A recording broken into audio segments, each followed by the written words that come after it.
Նավթի գները կրկին բարձրացել են Մերձավոր Արևելքի էներգետիկ օբյեկտների վրա նոր հարձակումների ֆոնին։ Միջազգային շուկայում Բրենթի 1 բարելը վաճառվել է մոտ $116, երեկվանից շուրջ 10%-ով ավելի թանկ։ Բարձրացել է նաև գազի գինը, աշխարհում գազի ամենամեծ պաշարն ունեցող իրանական հարավային Փարս հանքավայրին հասցված ավիահարվածներից հետո։ Իրանն իր հերթին թիրախավորել է Քաթարի Ռաս Լաֆանի հեղուկ բնական գազի վերամշակման գործարանը, որն ամենամեծն է աշխարհում եւ ապահովում է գլոբալ պահանջարկի մոտ 25%-ը։ Արդեն 20 օրը շարունակվող ռազմական այս գործողություններից հետո, որոնք խաթարել են վառելիքի տարանցումը նաև Հորմուզի նեղուցով, այսօր Եվրոպայում գազի գները բարձրացել են մինչև 30%-ով։ Ֆոնդային բորսաներում անկումը շարունակվում է։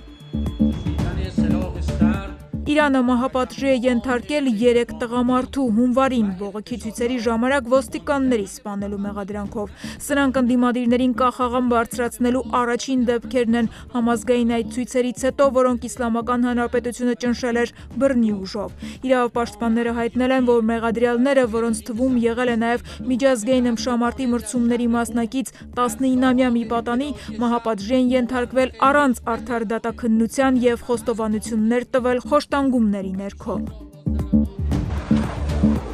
Ռուսական անօդաչուների հարվածներից Ուկրաինայի արևելյան Սումիի շրջանում 3 մարդ է զոհվել, այդ թվում 2 եղբայրներ 33 եւ 37 տարեկան։ Սումին մասամբ օկուպացվել էր ռուսական ներխուժման սկզբում ավելի ուշ, սակայն ուկրաինական ուժերը ետ էին մղել ռուսներին։ Հիմա Մոսկվայի բանակը կրկին առաջ է շարժվում։ Կրեմլն իր հերթին դատապարտել է ուկրաինական ուժերին Գազպրոմի 2 խողովակաշարերը, թուրքական հոսքն ու Կապույտ հոսքը սպասարկող կայանները թիրախավորելու համար։ Նման միջադեպերը սպառնում են միջազգային энергетик ուղիներին, հայտարարել է Պուտինի խոսնակ Դմիտրի Պեսկովը։ Это угроза для международных энергетических մարшрутов։